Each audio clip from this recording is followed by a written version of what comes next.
with the Unitarian Universalist congregation of Rockland County. No one saw that on the map. That was not on my to-do list for 2024. But guess what?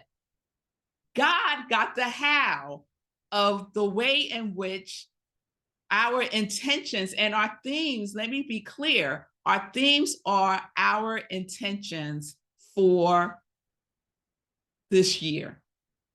And I would say forever, but specifically for this year. And so the theme is not just for Rockland CSL. It's not a cute thing that I come up with that we decide on as the Leadership Council and as practitioners. This is intentional. This comes through prayer. This comes through visioning. And so what comes through for Rockland CSL comes through for all of us because we are Ubuntu.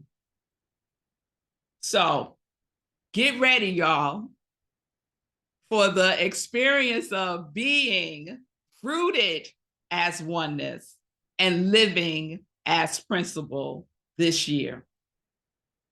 So Ernest Holmes writes in the Science of Mind text, as I shared, when we know our oneness with God and principle, what a great burden is removed. When you know that you are one with God, when you know that there is a God, a living God, and that God is within you, what's the burden? What is it? And if there is, what does that direct us to do? It directs us to go within, to root ourselves in the truth of who and whose we are. So each month across the planet, CSL communities are doing this very same thing that we're doing today. And for the month of January, we are revisiting the first 4 chapters of the Science of Mind text. Those 4 chapters are the thing itself, the way it works, what it does, and how to use it. So CSL, Global CSL, let me share their theme. I should say our theme, because we're part of Global CSL. The theme is rising higher, growing deeper. And so I'm viewing this year as kind of a hybrid of our themes, because embedded in rising higher and growing deeper is oneness and principle. So there will be months where we are doing the same topics that Global CSL is doing. So let's start. And you might want to grab something to take notes for yourself, because this month is really about getting a deeper understanding, a deeper knowingness of the fundamentals of science of mind, of religious science, of new thought, of ancient wisdom, of sacred teachings. And what I'm going to share with you today is the first chapter, The Thing Itself, our message, the thing itself, us. And this was so challenging because I had to narrow it down. Otherwise, we would be in Sunday service today for 2 hours. We would be having like a Pentecostal service today if I went through all of that offering that Ernest Holmes is giving us just in chapter 1. So I'm going to do my best to be concise. But there are 5 fundamentals that I really want to share today. So the first one, the thing itself. The thing itself is the study of the science of mind. That's what the science of mind is all about. It is about the thing itself. Ernest writes in the Science of Mind text, the study of science of mind is a study of first cause, spirit, mind, or that invisible essence, that ultimate stuff and intelligence from which everything comes, the power back of creation, the thing itself.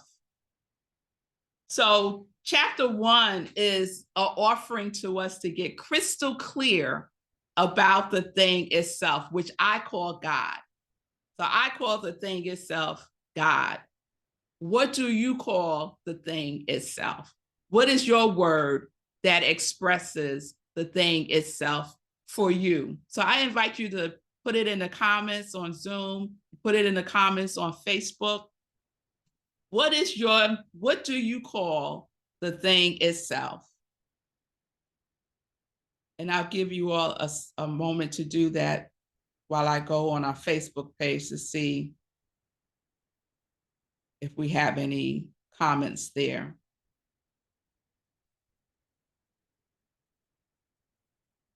Okay. I see God and spirit. I see peace.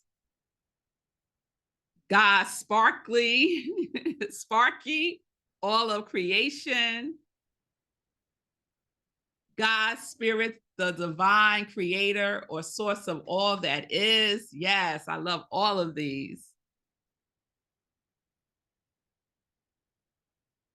Okay, God and spirit, peace, source, God, all that is, God, sparkly, all of creation, God, spirit, the divine creator or the source of all that is, spirit, the divine intelligence, spark of creation. I love that. One of my friends calls the thing itself the great architect. I know others who call the thing itself mama and papa. So whatever resonates for you, whatever resonates for you. But this is what's interesting to me. None of us call the thing itself by our name. Isn't that interesting? And yet the thing itself is us. So I can call the thing itself Melissa, Roxanne, Lori, Susie, Cheryl, Jan, Ricky, Joan, Vivian, Shay, Levi, Julian, Joan, and everyone else by that name, and it would be true. So that right there is a fundamental shift. Again, as Jan said, it's not a part of God. We are it, individualized. So that's one. Two, the thing itself doesn't play favorites. It doesn't play favorites. Ernest Holmes writes this: universal principles are never respecters of person. The universe has no favorites. So what does that mean for us? It means each of us is chosen.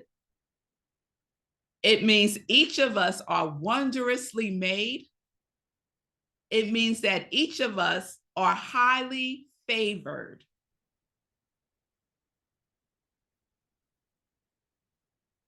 Here's three. Fundamental principle of one mind. There are not two minds, only two names, only what we call it.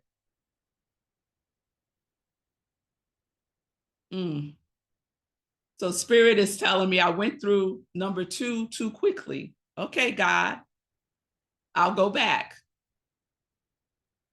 The thing itself doesn't play favorites.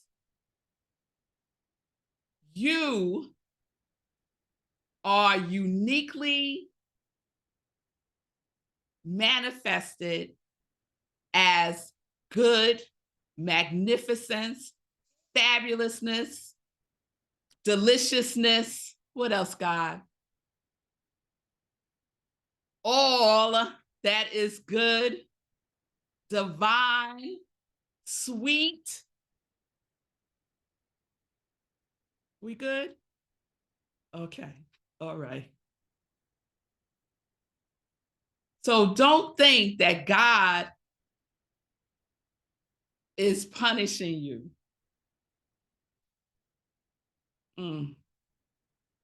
God doesn't punish. That was a big teaching that I had to unlearn. I grew up believing that God was punishing me. It was, Santa God had a list, checking it twice, all of that. Okay. 3.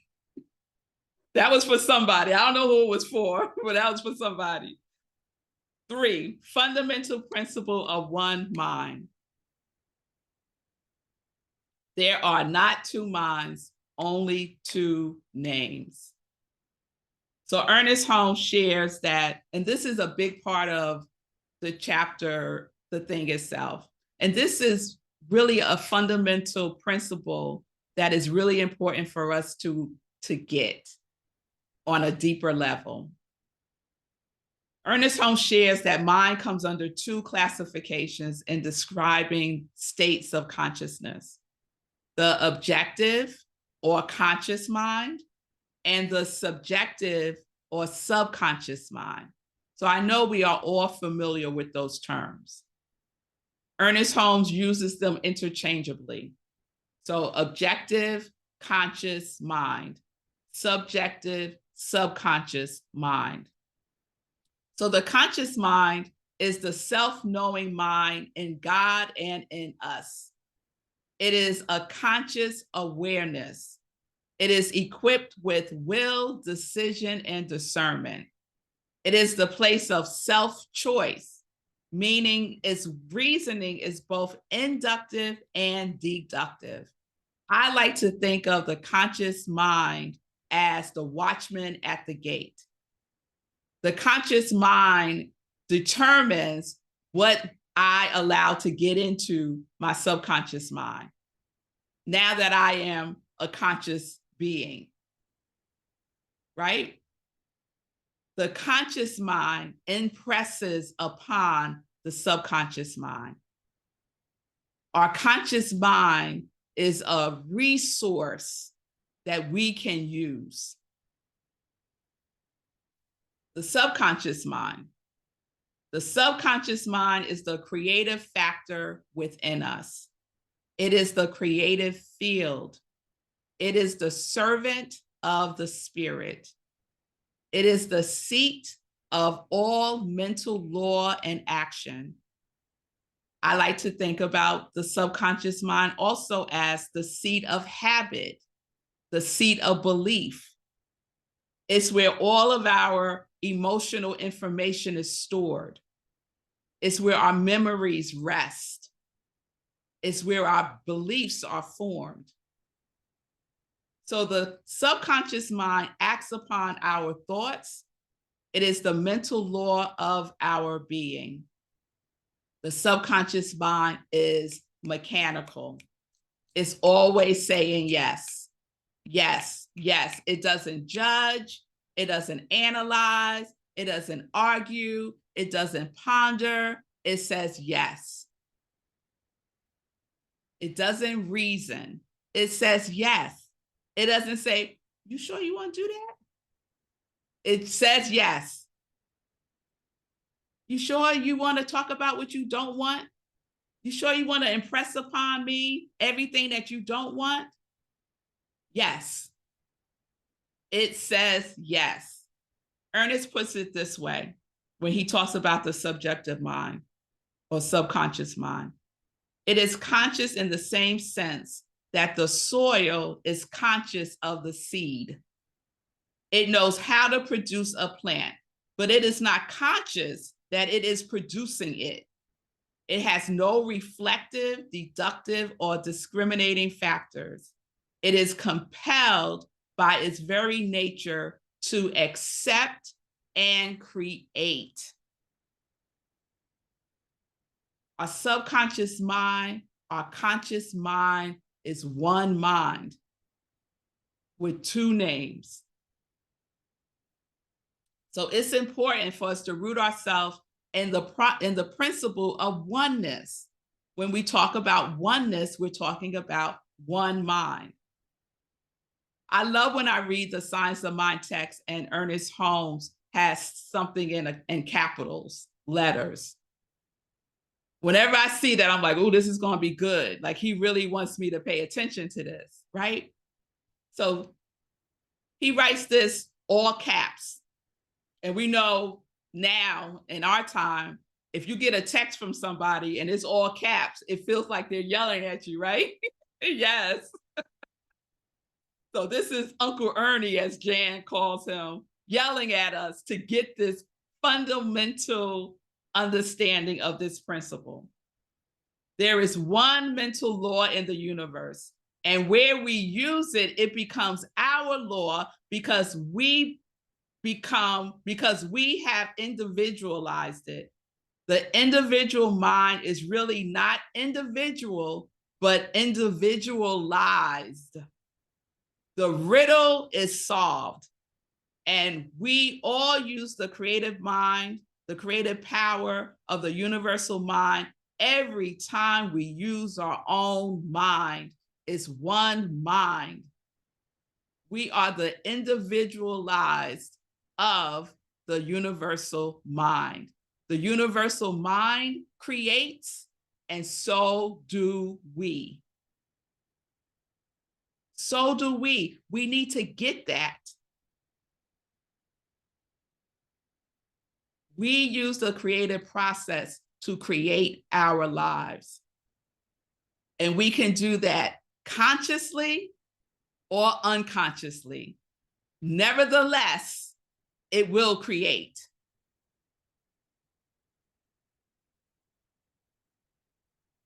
Four, all thought is creative. So Ernest and I get in a lot of discussions, arguments about this one.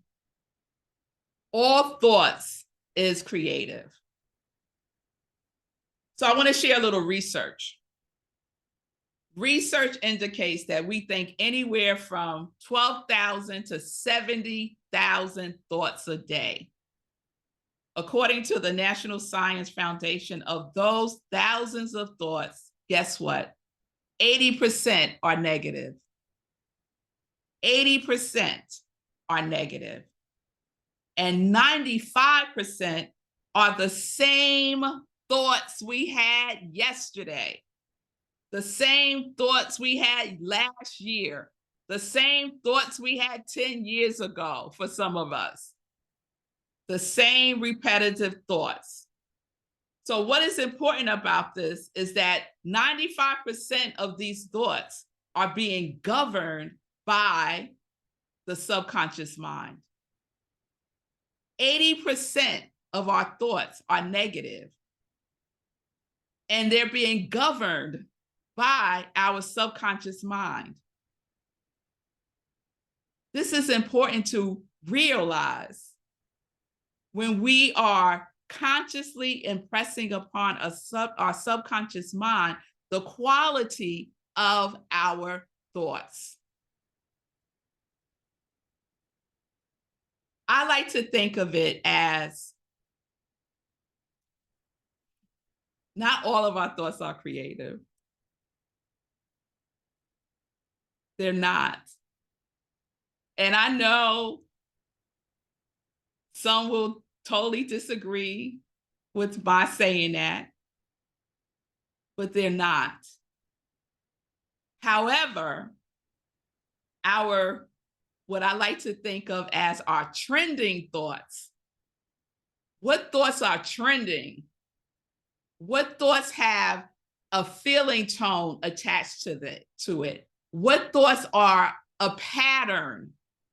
What thoughts are you thinking with conviction? Those are the thoughts that are creative. These fleeting thoughts, these whimsical thoughts, they have nothing attached to them whatsoever. Those are not the creative thoughts. The creative thoughts are the thoughts that we think about constantly with feeling and conviction. So later on, Ernest comes to come to this realization when he shares this.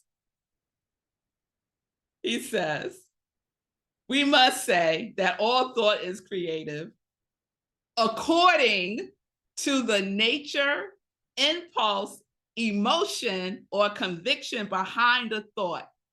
Thought creates a mold in the subjective and subconscious in which the idea is accepted and poured and sets power in motion in accordance with the thought. In accordance with the thought. This is important. The thought is the nature, the impulse, the emotion, the conviction behind the thought. Those are the thoughts that have the juice to be created. So we need to be on high alert, since we know that the vast majority of our thoughts are negative, and that just comes from our primal state of human beings. We're always on the lookout, right? Wanting to be safe, making sure everything is good, right? It has become our default. But we can override that through practice. So when a negative thought, if you realize, oh, I have been thinking this negative thought for like an hour now, you have the opportunity to make a conscious choice, married with feeling and conviction of what is the truth. Not a lazy affirmation. It is stopping, pausing, taking a breath, and getting clear within yourself again by remembering that you are the thing itself. And that is the place in which you create.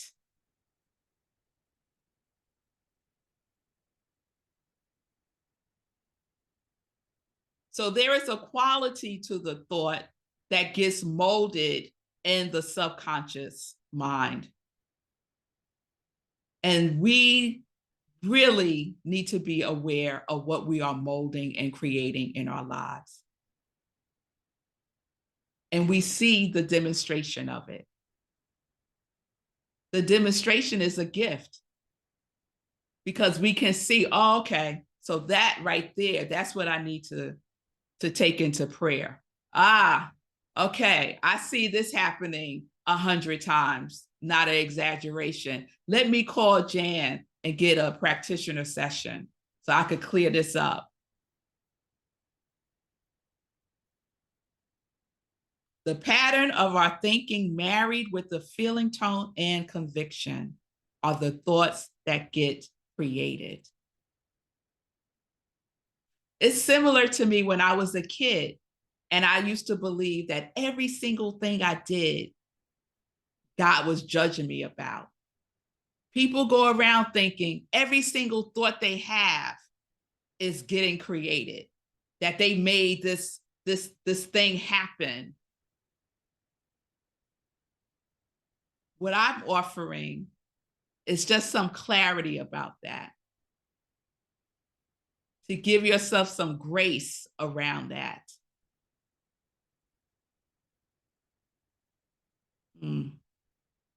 So be aware of those trending thoughts. Be aware of those trending thoughts. Be aware of the quality of those thoughts when you are choosing what your conscious mind is impressing upon your subconscious mind. This is all about the creative process, the cause, the medium, the effect. You could look at it as spirit, soul, body. You could look at it as seed, soil, plant. It is the descent of the universal mind or cause or spirit or seed through the universal medium or soul or soil that is the manifestation of the effect or body or form or plant. That is the creative process. That universal creative process gets individualized through us. We use the same process. The seed, the soil, the plant. The cause, the medium, the effect. 5, it is fundamental that we understand that the root of the creative process is not mysterious. I love this in the Science of Mind text. It is not mysterious. I remember when The Secret came out and everyone was feeling like they now know the secret. What's all about? Secret. There is no secret. It's not a mystery, the creative process. The law of attraction was not hiding out to be found. It's always available. It just became more people awakened to it. And it was brilliant marketing. Brilliant. However,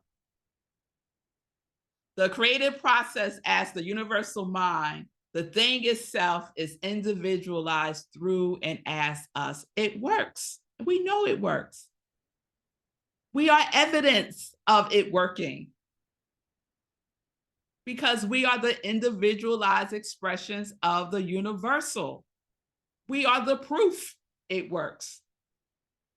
So if you ever doubt that the creative process is working in your life, take a breath. There's the proof. So it's not a secret. It's not a mystery to be solved. It's not magic.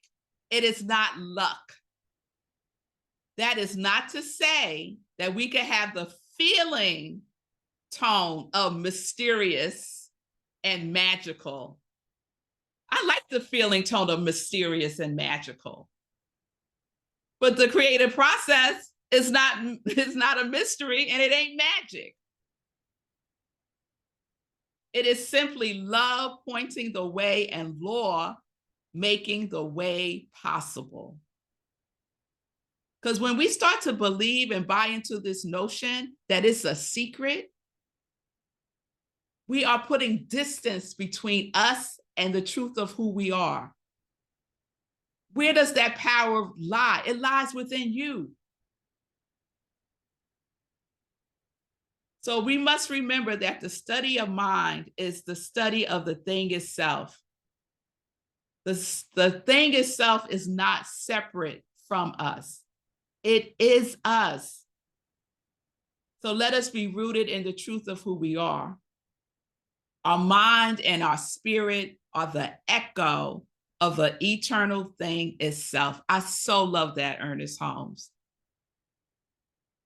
Our mind and spirit are the echo of the eternal thing itself.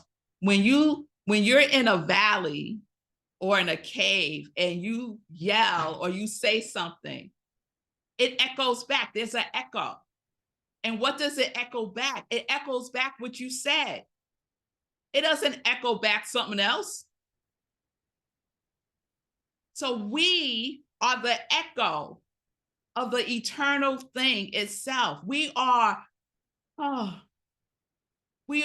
thing that we all named ourselves to be. When I asked the question, what do you call the thing itself? We are all of those things. If we said it, it will be echoed back to us. So I want to end with this piece of the chapter. Ernest ends the chapter, The Thing Itself, with this statement. He writes, the mind which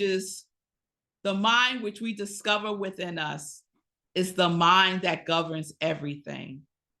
This is the thing itself, and we should recognize its simplicity. We should recognize its simplicity. It's not hard. The law is not a struggle. It is not a grind. It is simple. We make it difficult.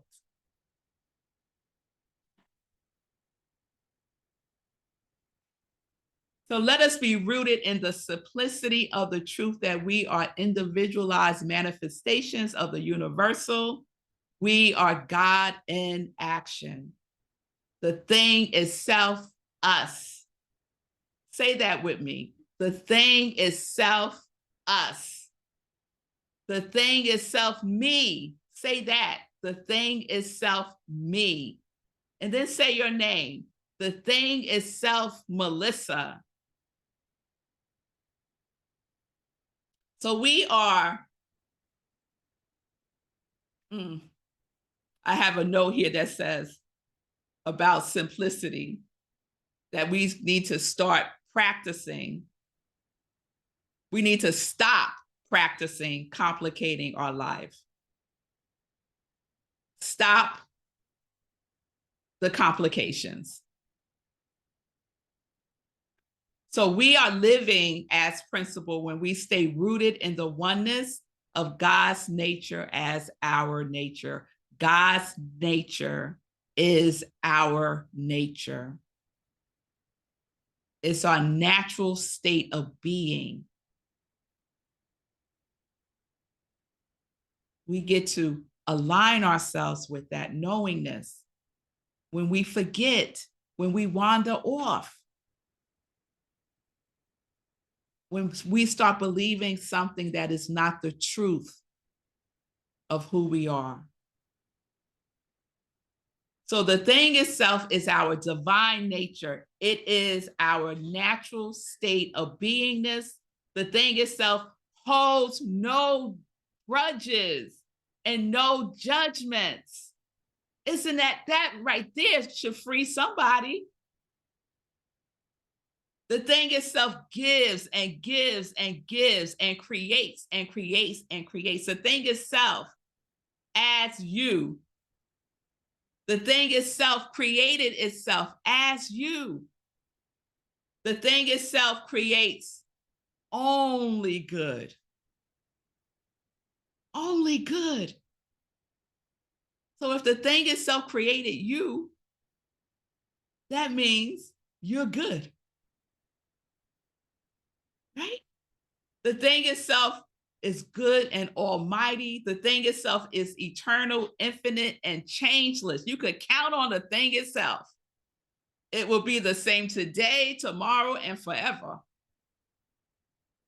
The thing itself always is. The thing itself, us, the echo of the eternal thing itself. The thing itself, us, as the realized and revealed destiny of the thing itself. The thing itself that I call God is and I am. The thing itself that you call by its name that resonates with you. So we are because God is. We are the thing itself. The thing itself, us. The thing itself, us. So let's take a breath.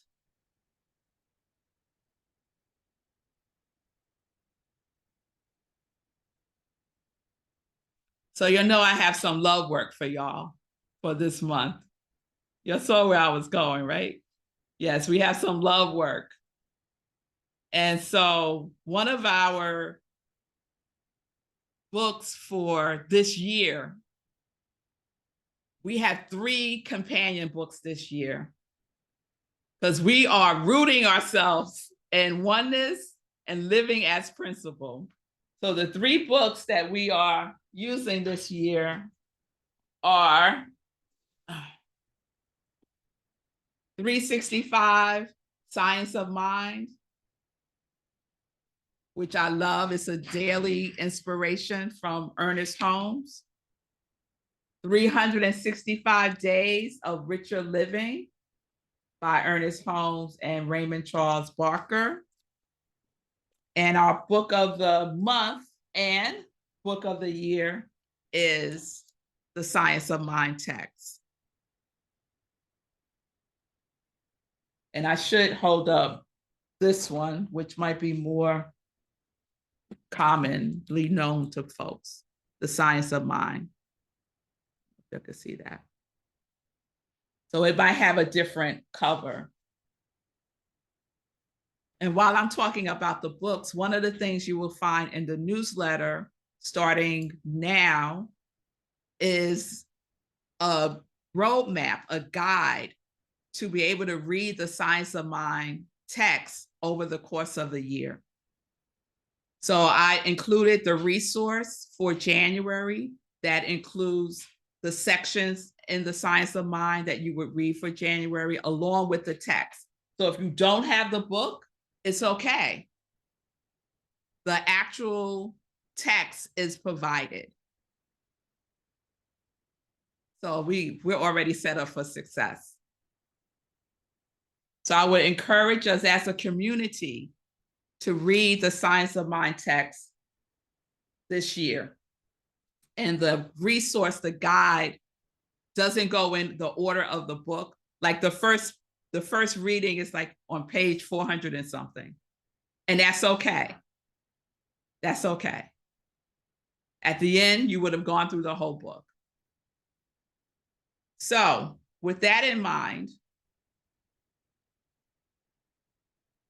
I want to share a reading from 365 Science of Mind.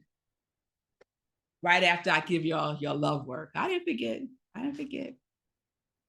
So one of the things that we'll be doing this year to root ourselves in oneness and live as principle is to cultivate and deepen our spiritual practices.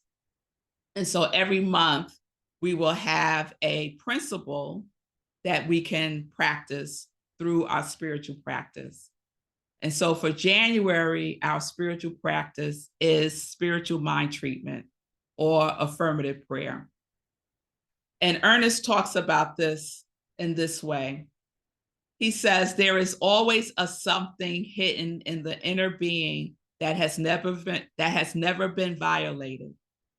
We may stumble, but always there is that eternal voice forever whispering within our ear, the thing which causes the eternal quest, that thing which forever sings and sings. He says, a prayer is a movement of thought within the mind of the one praying along a definite line of meditation that is for a specific purpose. So the invitation is to deepen your practice of spiritual mind treatment, affirmative prayer, by praying every day. Now, I know some may say, well, Red Melissa, I already pray every day. Wonderful. Go deeper. Go deeper. I would also invite you to write out at least one of your spiritual mind treatments and speak it aloud.